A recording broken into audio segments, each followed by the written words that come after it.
നമസ്കാരം. മലയാളി വാർത്ത ഇൻസൈഡിലേക്ക് സ്വാഗതം. തന്നെ അധികാരത്തിലെത്തിച്ചത് വെല്ലുവിളികൾ ഏറ്റെടുത്തതുകൊണ്ട് അരപ്പിണറായി എന്ന് വേണമെങ്കിൽ തന്നെ വിളിക്കാമെന്ന് വി.ഡി. സതീശൻ പറയുന്നു.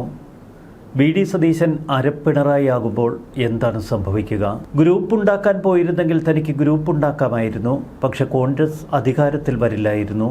മനോരമ ന്യൂസ് കോൺക്ലേവിൽ മനോരമ ന്യൂസ് ചാനലിന്റെ ന്യൂസ് ഡയറക്ടർ ജോണി ലൂക്കോസുമായി സംസാരിക്കുകയായിരുന്നു കേരളത്തിന്റെ മുഖ്യമന്ത്രി വി.ഡി. സതീശൻ. ശക്തമാണ് അദ്ദേഹത്തിന്റെ വാക്കുകൾ.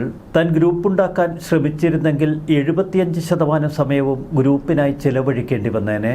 ഗ്രൂപ്പില്ലാത്തതുകൊണ്ട് UDFിനെ അധികാരത്തിലെത്തിക്കാൻ താൻ 100% സമയവും ചെലവഴിച്ചു. കേരളത്തെ സമഗ്രമായി മാറ്റാൻ ഒരു കമ്പനി സിഇഒയെ പോലെ പ്രവർത്തിക്കേണ്ടി വരുമെന്നും വി.ഡി. സതീശൻ പറയുന്നു. പിണറായി വിജയന്റെ നല്ല വശങ്ങൾ സ്വീകരിക്കാം, അപ്പോൾ അരപ്പിണറായി ആകുമെന്നാണ് മുഖ്യമന്ത്രി വി.ഡി. സതീശൻ പറഞ്ഞത്. മുഖ്യമന്ത്രിയിൽ ഒരങ്കുലമെങ്കിലും പിണറായി ഉണ്ടോ എന്ന ജോണി ലൂക്കോസിന്റെ ചോദ്യത്തിന് മറുപടി പറയുകയായിരുന്നു വി.ഡി. സതീശൻ. പിണറായി വിജയനും വി.ഡി. സതീശനും നല്ലതും മോശവുമായ വശങ്ങളുണ്ട്. പിണറായി വിജയന്റെ നല്ല വശങ്ങൾ ഉൾക്കൊള്ളാൻ ശ്രമിച്ചാൽ അരപ്പിണറായി എന്ന് വിളിക്കാം. പ്രതിപക്ഷത്തായിരുന്നപ്പോൾ പറഞ്ഞ കാര്യങ്ങൾ നടപ്പിലാക്കാനുള്ള തയ്യാറെടുപ്പുകളാണ് ഇപ്പോൾ നടക്കുന്നത്. സൈലന്റ് വർക്കാണ്. 6 മാസം കഴിയുമ്പോൾ റിസൾട്ട് എന്ന് താൻ പറഞ്ഞത് ഈ ആത്മവിശ്വാസത്തിലാണെന്ന് വി.ഡി. സതീശൻ പറയുന്നു. ടീം UDF എന്നാൽ ഒരാളല്ല, മുന്നണി സംവിധാനത്തിന് കേരളത്തിലെ UDF മാതൃകയാണെന്നും മുഖ്യമന്ത്രി പറയുന്നു. നിക്ഷേപകരുമായി ചർച്ചകൾ നടക്കുന്നു. എല്ലാ മന്ത്രിമാരുമായും അവരുടെ ടീമുമായും ചർച്ചകൾ നടക്കുന്നു. ടീം വർക്കായാണ് കാര്യങ്ങൾ മുന്നോട്ട് നീങ്ങുന്നത്. അരപ്പിണറായി ആകും എന്ന് വി.ഡി. സതീശൻ പറയുമ്പോൾ ചില വെല്ലുവിളികൾ അദ്ദേഹം ഏറ്റെടുക്കും എന്നതിൻ്റെ വ്യക്തമായ സൂചന. അതിലപ്പുറം കേരളത്തെ മാറ്റിമറിക്കുന്ന ചില തീരുമാനങ്ങളിലേക്ക് വി.ഡി. കടക്കും എന്ന സൂചനയും അതിലുണ്ട്. നിരവധി വെല്ലുവിളികൾ ഏറ്റെടുത്തുകൊണ്ടാണ് വി.ഡി. സതീശൻ അധികാരത്തിലെത്തിയത്. ആ വെല്ലുവിളികൾ അദ്ദേഹം കീഴ്പ്പെടുത്തുന്ന കാഴ്ച കേരളത്തെ അതിശയിപ്പിച്ചു കളഞ്ഞു. വി.ഡി. സതീശന് മുന്നിലുള്ള ഏറ്റവും വലിയ വെല്ലുവിളി കേരളത്തിൻ്റെ സാമ്പത്തിക സ്ഥിതി തന്നെയായിരുന്നു. ആദ്യ ബജറ്റിൽ കേരളത്തെ ഞെട്ടിച്ചുകൊണ്ടുള്ള ചില പ്രഖ്യാപനങ്ങൾ, തൊട്ടുപിന്നാലെ ഓണം ഉത്സവകാലം എങ്ങനെ ഈ സർക്കാർ മറികടക്കുമെന്ന ചോദ്യം, പരിഹസിച്ചുകൊണ്ട് CPM-ഉം LDFും കളന്നിറഞ്ഞപ്പോൾ കുടിശ്ശിക പെൻഷനടക്കം വിതരണം ചെയ്തുകൊണ്ട് വി.ഡി. സർക്കാർ ഞെട്ടിച്ചു. ഓണം ബോണസ് അടക്കം ഭക്ഷ്യവിതരണ കിറ്റുകളടക്കം എല്ലാം ജനങ്ങളിലെത്തിച്ചുകൊണ്ടുള്ള മുന്നേറ്റം. ആദ്യ വെല്ലുവിളി ഏറ്റെടുത്ത് വിജയിപ്പിച്ച വി.ഡി. സതീശൻ സർക്കാരിന് ജനങ്ങളുടെ കയ്യടിയിൽ ലഭിച്ചു. മുഖ്യമന്ത്രി എന്ന നിലയിൽ ആ കസേരയിൽ അധികകാലം വാഴില്ല എന്ന് ആദ്യം പ്രഖ്യാപിച്ചത് കോൺഗ്രസിലെ ചില ഗ്രൂപ്പ് നേതാക്കൾ തന്നെയാണ്. വി.ഡി. സതീശന്റെ എതിരാളിയായി KC വേണുഗോപാലും സംഘവും നിലയുറപ്പിച്ചത് തുടക്കം മുതൽ കേരളത്തെ അങ്കലാപ്പിലാഴ്ത്തിയിരുന്നു. എന്നാൽ KCക്കും കൂട്ടർക്കും ഒന്ന് കാലുവയ്ക്കാൻ ഇടം കൊടുക്കാതെയുള്ള വി.ഡി. സതീശന്റെ മുന്നേറ്റം. ഒരു മുഖ്യമന്ത്രിയായി നിലനിൽക്കണമെങ്കിൽ ശക്തനായിരിക്കണമെന്ന് വി.ഡിക്കറിയാം. ചിരിച്ചുകൊണ്ടാണ് മുഖ്യമന്ത്രി കസേരയിലേക്ക് വി.ഡി. എത്തിയതെങ്കിലും ആ ചിരിക്ക് പിന്നിൽ ശക്തമായ ചില തീരുമാനങ്ങളുണ്ട്, ഉറച്ച ചില കാൽവയ്പ്പുകളുണ്ട്. അതാണ് വി.ഡിയെ വ്യത്യസ്തനാക്കിയത്. UDF ഘടകകക്ഷികൾ ഈ സർക്കാരിന് വലിയ ബാധ്യതയാകുമെന്ന് തുടക്കത്തിൽ ചിലർ പ്രവചിച്ചു. പ്രത്യേകിച്ച് മുസ്ലിം ലീഗിൻ്റെ തോളിൽ ചവിട്ടിയാണ് അധികാരത്തിലെത്തിയത് സതീശൻ. എന്നാൽ പിന്നീട് ലീഗും കുഞ്ഞാലിക്കുട്ടിയുമൊക്കെ ഒരു സൈലന്റ് പാത്ത് സ്വീകരിക്കുന്നത് കേരളം കണ്ടു. അതും വി.ഡിയുടെ ഒരു തന്ത്രം തന്നെ. കേരളത്തിൻ്റെ വികസനമാണ് സതീശന് മുന്നിലുള്ള മുഖ്യ വെല്ലുവിളി.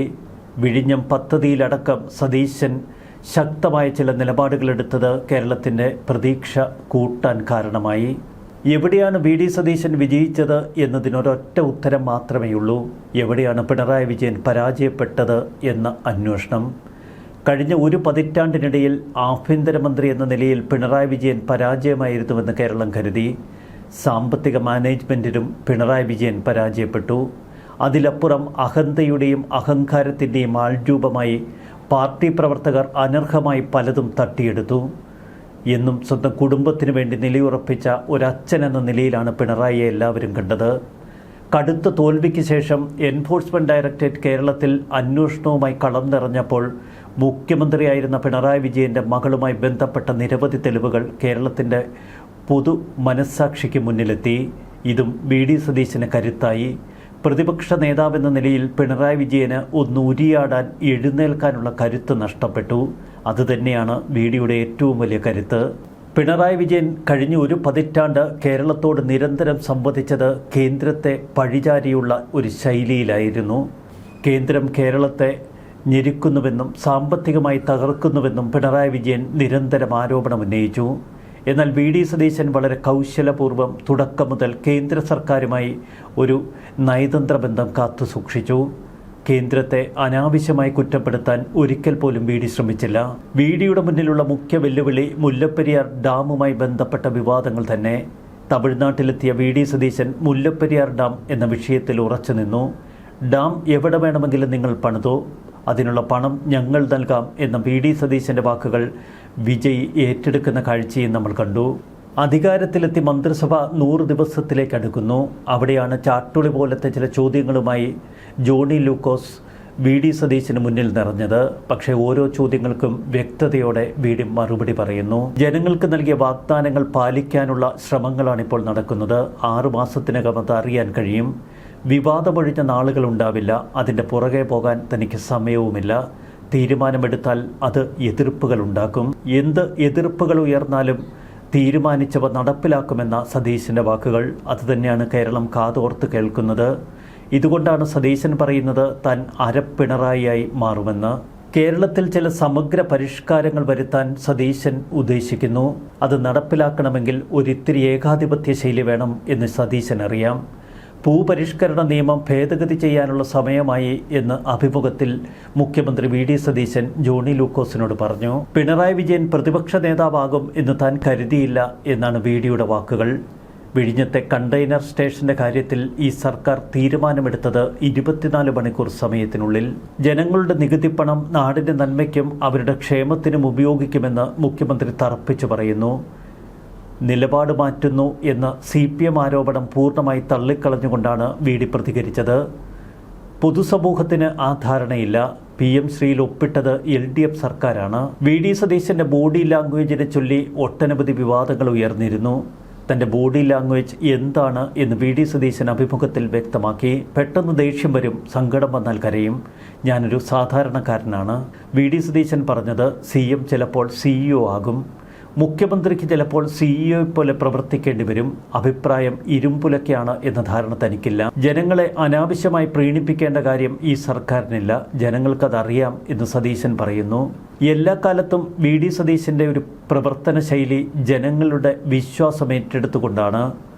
മാധ്യമങ്ങളുടെ വിമർശനങ്ങൾക്കപ്പുറം, സാമൂഹിക മാധ്യമ ആക്രമണങ്ങൾക്കപ്പുറം സതീശൻ ജനങ്ങളെ ചേർത്ത് പിടിക്കുന്ന ഒരു ടെക്നിക്ക് പുറത്തെടുക്കും. എന്തുകൊണ്ടാണ് താൻ ജനങ്ങളിൽ അത്രയേറെ വിശ്വസിക്കുന്നത് എന്ന അഭിമുഖത്തിൽ സതീശൻ വ്യക്തമാക്കുന്നു. കേരളം പോലെ രാഷ്ട്രീയ ബോധ്യമുള്ള ഒരു നാട് വേറെയില്ല. ജനങ്ങളെല്ലാം കാണുന്നു. അതിൻ്റെ ഫലമാണ് UDFൻ്റെ ഭരണം. നികുതി കുറച്ചതുകൊണ്ട് സംസ്ഥാനത്ത് വരുമാനം വർദ്ധിച്ചുവെന്ന് വി ഡി സതീശൻ പറയുമ്പോൾ തൻ്റെ കാഴ്ചപ്പാടിലെ വ്യക്തത അദ്ദേഹം ദൃഢതയോടെ അവതരിപ്പിക്കുന്നു. ഓണക്കാലത്ത് ജനങ്ങൾക്ക് ആവശ്യത്തിന് പണം നൽകി, നികുതിയായി അത് തിരിച്ചു വരുമെന്ന ഒരു മുഖ്യമന്ത്രിയുടെ ധനകാര്യമന്ത്രിയുടെ ആത്മവിശ്വാസം. ഓണക്കാലത്ത് മാവേലി സ്റ്റോറുകളിൽ 13 ഇനം അവശ്യ സാധനങ്ങൾ യഥേഷ്ടമുണ്ട് എന്ന് മുഖ്യമന്ത്രി ആത്മവിശ്വാസത്തോടെ പറയുന്നു. അതൊരു ടീം വർക്കാണ്. തെരഞ്ഞെടുപ്പ് കാലത്തെ ടീം UDF ഇപ്പോഴും തുടരുന്നുവെന്നാണ് വി ഡി സതീശൻ പറയുന്നത്. കേരളത്തിൽ എക്കാലവും വിവാദങ്ങളുണ്ടാകും, അതിന് പിന്നാലെ പോകാനില്ല എന്ന തൻ്റെ നിലപാട് അദ്ദേഹം ആവർത്തിക്കുന്നു. ഇവിടെയാണ് സതീശൻ തൻ്റെ രാഷ്ട്രീയ നിലപാട് കൂടി വ്യക്തമാക്കുന്നത്. ഭിന്നിപ്പുണ്ടാക്കാൻ നടക്കുന്നവരെ തിരിച്ചറിയണം, തോളോട് തോൾ ചേർന്ന് നിൽക്കണമെന്ന് മുഖ്യമന്ത്രി ആഹ്വാനം ചെയ്യുന്നു. സർക്കാർ 6 മാസം പൂർത്തിയാകുമ്പോൾ റിസൾട്ട് ഉണ്ടാകും എന്ന് വി ഡി സതീശൻ പറയുന്നത് മറ്റൊരു ഉന്നം കൂടി വച്ച് 6 മാസം കഴിയുമ്പോൾ ഈ മുഖ്യമന്ത്രി കസേര ഇളകും എന്ന് കോൺഗ്രസിലെ ഗ്രൂപ്പ് സമവാക്യങ്ങൾക്കിടയിൽ നമ്മൾ കേട്ട ഒരു പ്രയോഗമാണ്. നിക്ഷേപകർക്ക് ഇനി അനുമതികൾക്ക് ഏകജാലകം. 22 നിയമങ്ങൾ ഭേദഗതി വരുത്തി ഒറ്റ നിയമം, ഒറ്റ അനുമതി. ഒക്ടോബർ മുതൽ ഇത് പ്രാബല്യത്തിൽ വരും എന്ന് സതീശൻ പ്രഖ്യാപിക്കുമ്പോൾ നിക്ഷേപകരും വലിയ പ്രതീക്ഷയിലാണ്. പ്രതിഭകളുടെ ധാരാളിത്തമുണ്ട് കേരളത്തിൽ എന്ന് സതീശൻ ആവർത്തിക്കുന്നു. ഏത് ഗ്രാമത്തിൽ പോയാലും വിദ്യാസമ്പന്നരെ ഇഷ്ടം പോലെ കാണാം. കേരളത്തിൽ പുതിയ മാധ്യമ സംസ്കാരം ഉണ്ടാവുകയാണ്. റേറ്റിംഗിൻ്റെ പേരിൽ എന്തും ചെയ്യാമെന്ന രീതിയിലേക്ക് ചില മാധ്യമങ്ങൾ പോകുമ്പോൾ മുഖ്യധാരാ മാധ്യമങ്ങൾ ഇതിന് പിന്നാലെ പോകാതിരിക്കാൻ പാടുപെടുകയാണ് എന്ന് വി ഡി സതീശൻ പറഞ്ഞു വയ്ക്കുന്നു.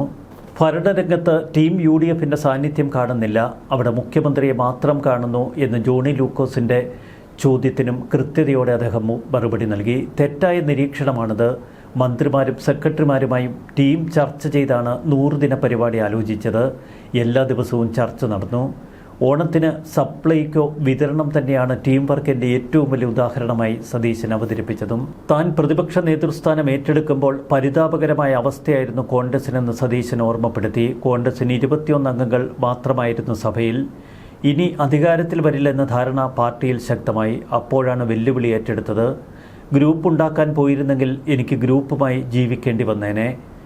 എന്നാൽ കോൺഗ്രസിനെ UDF അധികാരത്തിലെത്തിക്കുകയായിരുന്നു എൻ്റെ ലക്ഷ്യം. എന്തുകൊണ്ട് തനിക്ക് ജനപിന്തുണയുണ്ടായി എന്നതിനെക്കുറിച്ചും സതീശൻ വിശദീകരിക്കുന്നു. കേരളത്തിലെ ജനങ്ങൾക്ക് രാഷ്ട്രീയ ധാരണയുണ്ട്. അവർ ഭരണ പ്രതിപക്ഷങ്ങളെ സ്ഥിരമായി കാണുന്നു. അവർക്ക് വിലയിരുത്താനുള്ള ശക്തിയുണ്ട്. അതനുസരിച്ച് അവർ ഉറച്ച തീരുമാനം കൈക്കൊള്ളും. UDF വിജയം കൂട്ടായ ജയം. അത് ജനങ്ങൾ സമ്മാനിച്ചതാണ്. അധികാരത്തിലെത്തിയിട്ടും MLA-മാരെ കൂടെ നിർത്താൻ എന്തുകൊണ്ട് ശ്രമിക്കുന്നില്ല എന്ന ചോദ്യത്തിനുള്ള ഉത്തരം ഇങ്ങനെയാണ്. MLA-മാർ എൻ്റെ കൂടെയല്ല നിൽക്കുന്നത്, ടീമിൻ്റെ കൂടെയല്ല നിൽക്കുന്നത്. ചുരുക്കത്തിൽ സതീശൻ്റെ വാക്കുകൾക്ക് കൂടുതൽ നിലപാടിൻ്റെ വ്യക്തതയുണ്ട്. അതിലപ്പുറം ഇനി ഒരു ഗ്രൂപ്പ് പോര് കോൺഗ്രസിൽ അനുവദിക്കില്ല എന്ന വ്യക്തമായ സന്ദേശമുണ്ട്.